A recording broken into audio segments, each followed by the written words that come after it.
Donc maintenant, vous allez entendre un témoignage sur les luttes et les revendications des femmes en Turquie. Ce témoignage a été écrit par Ayşe, qui est ici présente. Bonjour, salut. Et vous allez comprendre en fait pourquoi c'est moi qui le lis, donc peut-être c'est asseoir. Donc ce que vous entendez maintenant, ça vient d'Ayşe. Je voudrais d'abord vous préciser pourquoi je suis exilée en France. En France, après avoir vécu 40 ans en Turquie. Je suis une militante communiste révolutionnaire depuis l'âge de 19 ans. Avant de venir en France, j'ai passé ma vie dans de longues grèves et des luttes de résistance dans la classe ouvrière.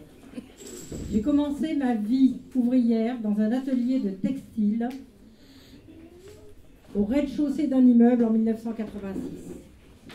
Dans les années 1990, je suis devenue syndicaliste, puis vice-présidente de DSK Textile Istanbul, première section. De 2003 à 2009, j'ai été à la direction du syndicat Textile Seine.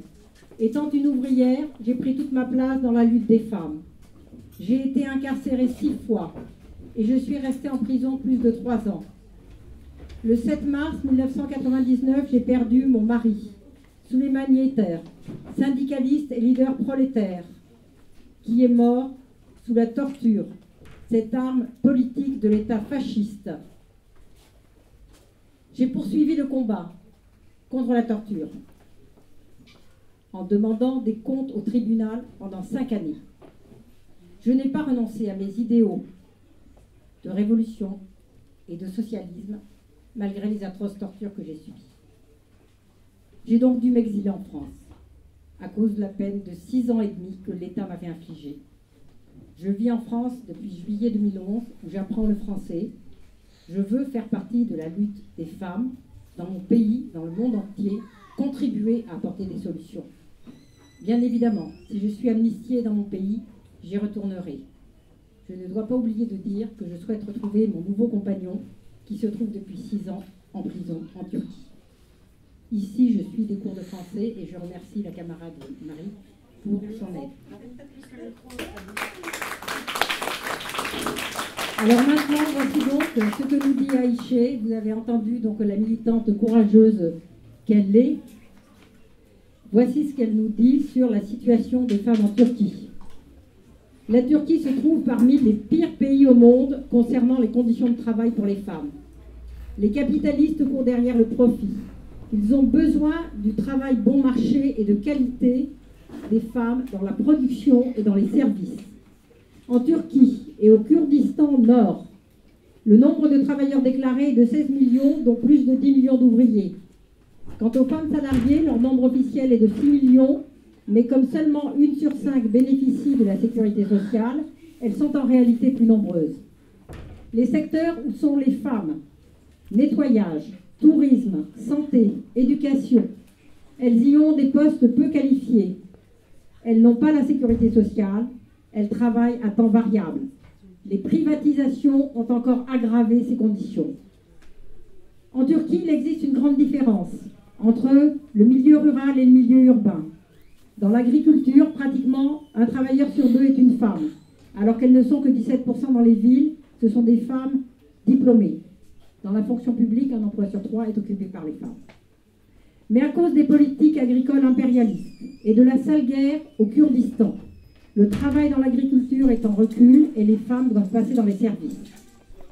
Selon des études faites en 2011, le nombre de travailleuses est en augmentation en ce qui concerne les ouvrières de production, en particulier dans le cuir et dans le textile, et c'est là que se trouvent les femmes qui ont la sécurité sociale et qui peuvent le mieux s'engager pour les luttes.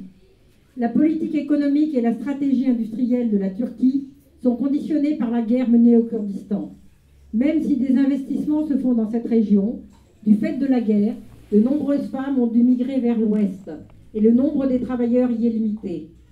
Ajoutons à cela que plusieurs des femmes qui veulent travailler doivent demander l'autorisation à l'époux, ou bien au père, ou bien au frère. Mais au Kurdistan, les mairies sont sous le contrôle du mouvement kurde. Elles ont pris des décisions importantes, en particulier concernant les conventions collectives contre les traditions et la culture patriarcale. Un exemple, si un mari est violent, son salaire sera versé à son épouse. Qu'est-ce qu'il en est concernant le temps de travail? Avec la mondialisation, la notion de temps de travail a beaucoup changé. Les impérialistes ont mis en place le travail flexible, sans règles, profitant de la main-d'œuvre bon marché. Selon la loi, le temps de travail est de 45 heures, mais le travail au noir s'est développé et on atteint facilement 60 à 70 heures. Comme on ne prend aucune précaution pour la santé des travailleurs, les accidents et les maladies du travail augmentent. Beaucoup de femmes acceptent alors de travailler à domicile avec une machine à coudre. Et pour elles, la vie devient insupportable, car à ce travail, il faut encore ajouter les tâches ménagères.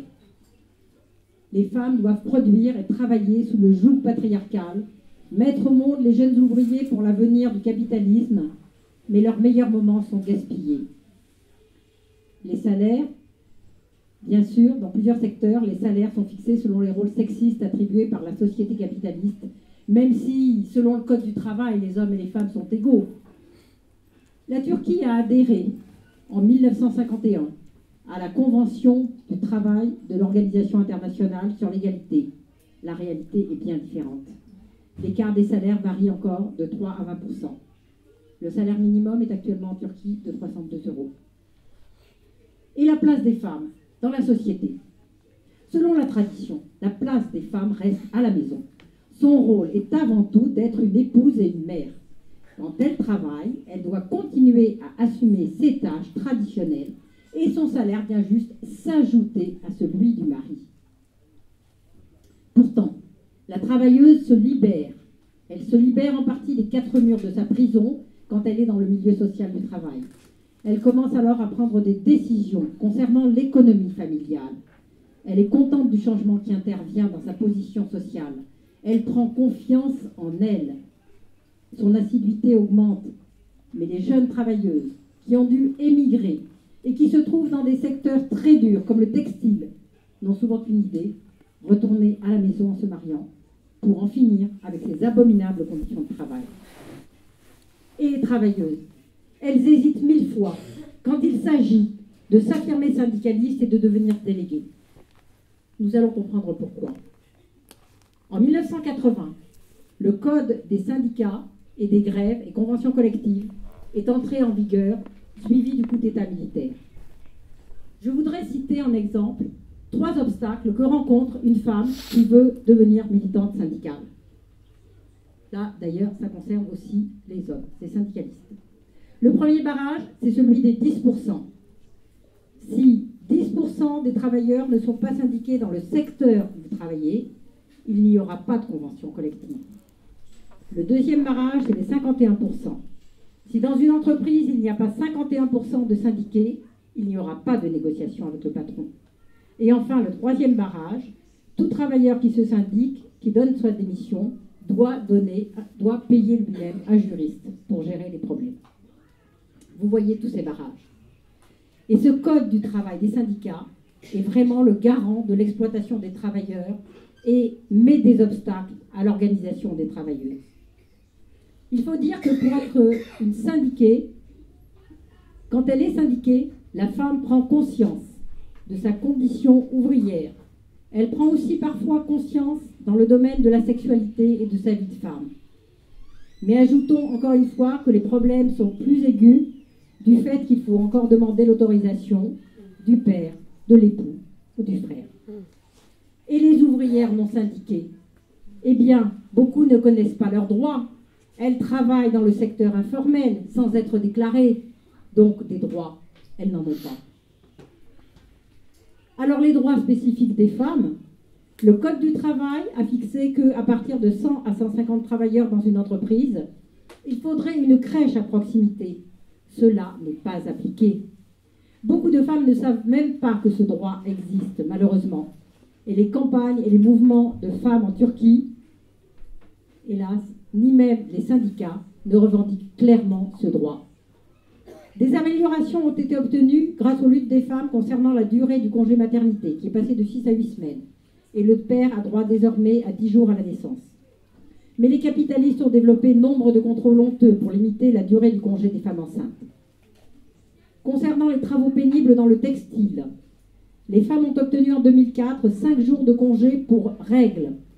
Mais un patron dans le textile, alors je ne sais pas prononcer bien, à Gaziantep, a fait travailler 4000 ouvrières, a dit que cela portait un coup dur au secteur et menaçait de licencier tout le personnel. Voilà comme il est difficile de défendre ses droits. Alors pour terminer, donc, nous avons demandé quelles étaient les principales revendications des associations féministes pour les femmes turques. Donc vous écoutez bien parce qu'elles ne manquent pas d'ambition. Les femmes turques revendiquent de ne plus être la main-d'œuvre de réserve dans les conditions de l'exploitation capitaliste, que les discriminations à l'embauche soient supprimées, que l'égalité des salaires soit appliquée, que l'on mette fin au licenciement des ouvrières, que l'on supprime le travail flexible, que les travailleurs et la sécurité sociale, que l'on développe des crèches, on facilite l'accès des femmes, que l'on en finisse avec la surcharge des heures de travail dans les secteurs à risque pour les 35 heures hebdomadaires, la sécurité du travail et la sécurité sociale aussi pour les travailleuses à domicile, que la discrimination et le harcèlement soient punis, priorité aux femmes divorcées dans l'attribution des logements et d'un travail, ouverture rapide de foyers pour les femmes, foyers de solidarité accueillant en nombre limité et reconnu des femmes dans chaque ville, chaque sous-préfecture, que ces foyers soient gérés par les femmes elles-mêmes, syndicalisation, fin à tous les obstacles à la syndicalisation, parité dans tous les syndicats, parité aussi dans les associations, les partis et au Parlement. Déclaration officielle du 8 mars comme jour férié payé en tant que journée internationale des travailleuses. Fin de toute discrimination sexuelle, syndicale, nationale et de classe. Pour terminer, je parle toujours au nom de Aïché. Dans nos activités au sein de l'Union des femmes socialistes en France et en Europe, nous disons révolution des femmes, les femmes marchent au cœur de la politique, nous quittons les cuisines.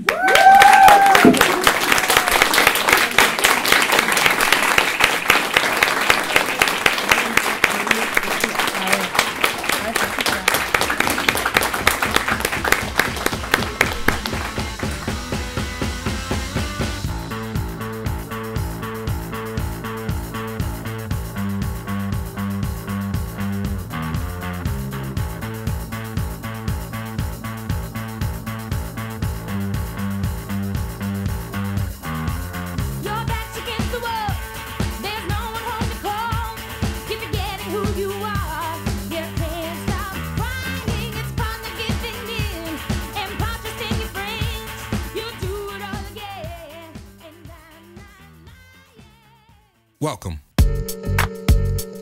Welcome. Welcome. Yeah.